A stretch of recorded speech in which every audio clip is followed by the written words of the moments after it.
Palabras Más, con Álvaro García. Doctora Marta Lucía Ramírez, bienvenida a Palabras Más. Mil gracias, muy contenta de estar acá, Álvaro. Bueno, voy a empezar por hacerle dos preguntas que me parecen claves para que la audiencia conozca su pensamiento frente a todo lo que nos espera en estas semanas que vienen de campaña electoral. Doctora Marta Lucía, ¿usted por qué quiere ser presidente de Colombia?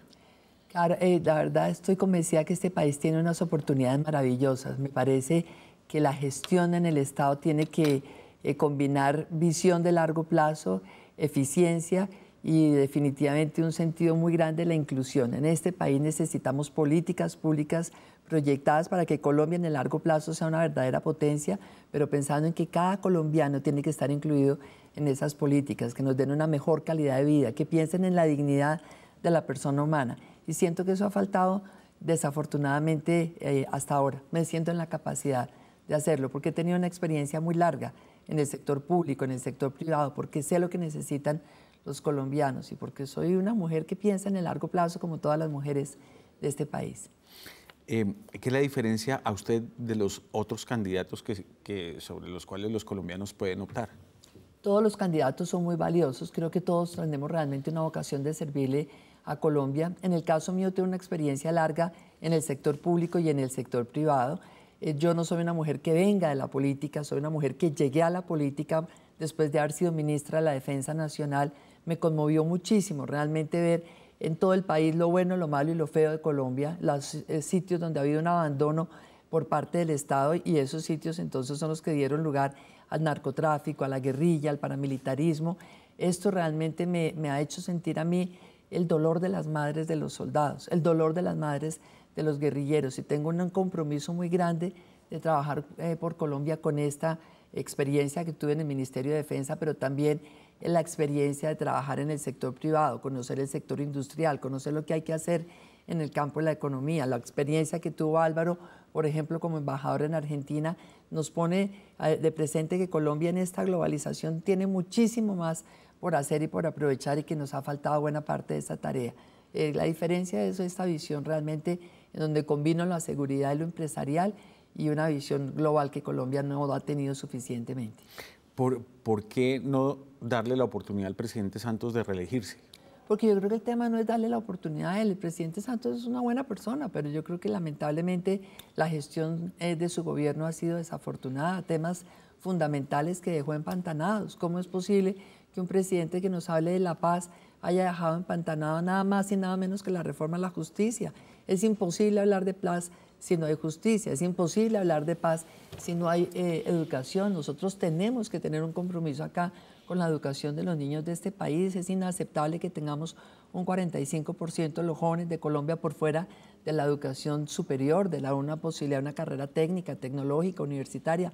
Se le quedó al presidente Santos por fuera la reforma de la educación. El país se ha desindustrializado durante su gobierno. Se ha desindustrializado, entre otras cosas, porque su plan de desarrollo no incluyó para nada a la industria. Cuando la industria genera empleos, que es lo que es fundamental para cada ciudadano, tener empleo, tener un ingreso estable para su familia. Entonces el presidente Santos nos dice que reconoce que ha cometido equivocaciones y le demos a él una segunda oportunidad. No, yo creo que lo que necesita el país es justamente un cambio, una renovación, una gestión de gobierno que sea mucho más proactiva y al mismo tiempo que sea capaz de ejecutar mucho mejor.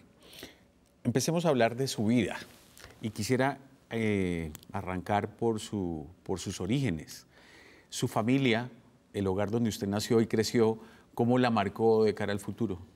Para siempre, me sigue marcando. Tengo un par de papás que han sido maravillosos. Son dos personas de clase media común y corriente. Mi papá y mi mamá trabajaron ambos. Mi mamá fue la asistente de la presidencia de Seguros Tequendama durante toda su vida. Mi papá trabajó en Bavaria. Lo que vi en mi casa siempre fue disciplina, trabajo, amor, un amor infinito y ahí están los dos juntos. Tienen ya como unos 65 años de casados y eso es algo que me sigue marcando todos los días. Los dos son de verdad maravillosos colombianos. Mi papá es una persona que jamás ha tenido nada que ver con la política ni con lo público, mi mamá tampoco, y sin embargo todos los días están nutriéndome con su visión de colombianos del común. Entonces me dicen, mira la dificultad nuestra, por ejemplo, en recibir una pensión, tienes que pensar que la gente necesita que le paguen a tiempo sus pensiones. Mira lo que le está pasando a los campesinos, dice mi papá. Cuando estaba yo en el Ministerio de Defensa me decía, es que la manera de acabar con toda esta guerrilla es dándole trabajo a esos campesinos. Son gente del común que de verdad me han hecho ver este país con esos ojos. ¿Qué educación recibió usted? ¿Y cómo la ve en función de la educación que reciben los niños y los jóvenes colombianos? Pues Álvaro, yo tuve la oportunidad de ir a una universidad maravillosa, la Universidad Javeriana. Fui a esa universidad gracias justamente a que mi mamá trabajaba en Seguros Tequendama y en el fondo de empleados de esa compañía había un crédito para los estudios de educación superior de los hijos. Entonces mi mamá todos los semestres tomaba su crédito y yo iba muy joven, yo empecé en la universidad de 16 años y yo recogía mi chequecito y desde esa época tuve conciencia de la oportunidad que estaba recibiendo de educarme en una excelente universidad pero con un esfuerzo grande de mis papás. Y yo en esa época empecé a trabajar en tonterías. Mi esposo hoy, mi novio entonces, él es arquitecto, pero además dibujaba maravilloso. Entonces hacíamos tarjeticas, registros de primera comunión. Después yo hice unas propagandas de champú, cosas de ese estilo. Y con esto tenía unos ingresos adicionales. Entonces yo me hice cargo de mis libros. Yo le dije a mis papás, no me vuelvan a comprar ropa, que yo ahora en adelante lo hago. Y tuve una maravillosa educación. Allí tuve la oportunidad también de ver una formación que era siempre muy en función del Estado, en función del país, pero con este humanismo cristiano que tiene una formación jesuita. Entonces siempre como que empecé a entender la importancia del poder, pero el poder enfocado en la gente, el poder enfocado en el ser humano, el poder para servir al ser humano. Y eso me marcó también definitivamente.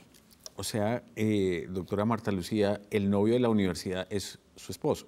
Esa ha sido una suerte mía. Crecimos juntos, nos hemos acompañado juntos, hemos tenido matrimonio, de verdad, maravilloso. Para mí, la bendición más grande ha sido la familia que he tenido. Mi esposo, mi hija, que es otro ser maravilloso, mis papás. Eso le da a uno realmente suficiente polo a tierra siempre para saber qué es lo fundamental, como qué vinimos a hacer este mundo y siempre realmente ese apoyo, esa compañía, esa fortaleza que tengo yo, se la debo en buena parte a ellos. ¿Cómo entiende usted la familia y la importancia de la familia en la sociedad? Para mí la familia es todo, Álvaro. No concibo realmente la vida sin una familia, sin un hogar, sin esa compañía siempre desinteresada, sin esa palabra cariñosa en la mañana y en la noche. Y eso es lo que yo quisiera que tengan todos los colombianos. Me duele profundamente ver la cantidad de niños sin el afecto de un hogar, la cantidad de parejas que muchas veces tienen a los niños sin la responsabilidad, sin ese embarazo deseado, sino muchas veces de una manera muy irresponsable quizás. Yo creo que esta sociedad tiene que invertir mucho más en la educación de la familia y en darle realmente a los jóvenes, por ejemplo, todo el tema de la educación sexual, la responsabilidad de procrear. Necesitamos que la familia de verdad en la sociedad colombiana tenga prioridad. Aquí la legislación sobre la familia es prácticamente ninguna. El Código Civil de Andrés Bello, pero no hay un desarrollo de la familia en la legislación. Debe haberlo. Debe haber inclusive en las leyes laborales elementos que permitan que la mujer trabajadora de pronto pueda salir más temprano, o algo que yo tengo pensado dentro de mi programa, que lo tiene la legislación chilena, y es que las mujeres trabajadoras puedan disponer de una tarde a la semana para sus temas personales y que complementen esas horas de trabajo en el resto de la jornada semanal. Porque es que hay que tener conciencia realmente de que para una mujer que está educando unos hijos, que está con la responsabilidad del hogar, es necesario a veces tener ese tiempo adicional. Hay grandes discusiones, hablando de la familia, hay grandes discusiones en la sociedad sobre situaciones que según algunos sectores de opinión pueden afectar a la familia o podrían afectarla. Unos piensan que sí, otros piensan que no. Uno es el aborto y otro es el matrimonio gay, el matrimonio homosexual.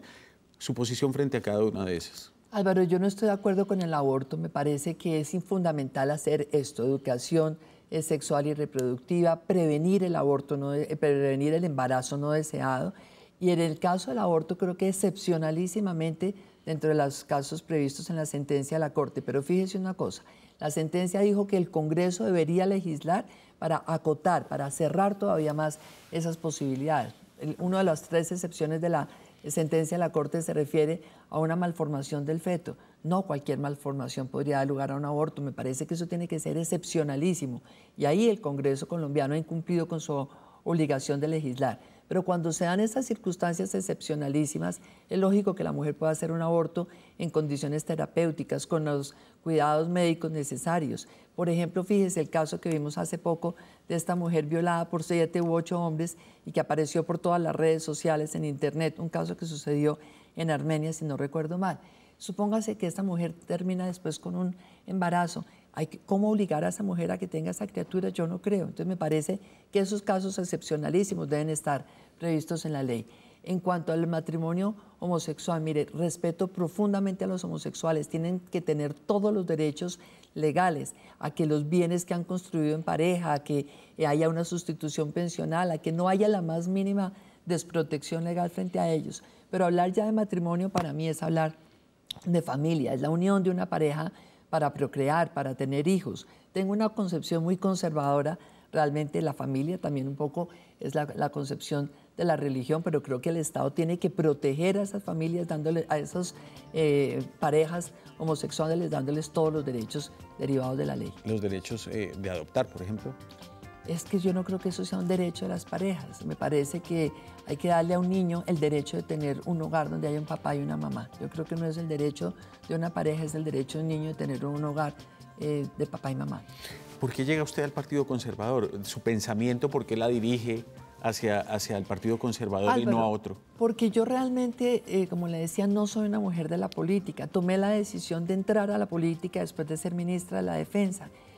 Puse mi oficina privada, me iba muy bien en la oficina, me invitaron a entrar en el Congreso del 2006 y en ese momento me ofrecieron ser la cabeza de la lista del Partido Conservador, estar en Cambio Radical, en el partido de la U, y me pareció interesante un partido nuevo.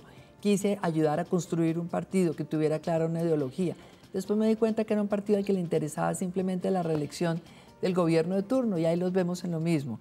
Y después entonces dije, bueno, voy a analizar los estatutos de cada uno de los partidos, su pensamiento, y me identifiqué mucho más con el Partido Conservador. Yo soy una mujer que cree muchísimo en las instituciones, por encima de las personas, por encima de los caudillos. A Colombia le está haciendo daño el caudillismo. Fíjese estos sismos de la política colombiana que hemos vivido entre el lopismo, el turballismo, el samperismo, el gavirismo, ahora el santismo, el uribismo. ¿Qué es eso? Por Dios, tenemos que tener un país proyectado hacia el futuro por unas instituciones sólidas. Yo creo muchísimo en la justicia, que es uno de los valores fundamentales en una sociedad. Creo profundamente en la seguridad del ser humano, la seguridad física, la seguridad que tiene que proveer el Estado. Y creo realmente en un partido que nos garantice esta visión humanista. El ser humano es el centro, es el eje, es la razón de ser del trabajo político y el trabajo del Estado. Eso lo tiene la doctrina del Partido Conservador, ese compromiso con la ética, con los valores, con la decencia. La verdad es que creo que es un partido que desde la doctrina es lo que Colombia es, se parece mucho al alma de los colombianos, y hay que lograr que el partido siga siempre desarrollando esa doctrina. Le invito a que hagamos una pausa para venir a hablar de su experiencia en el sector público, en el sector privado.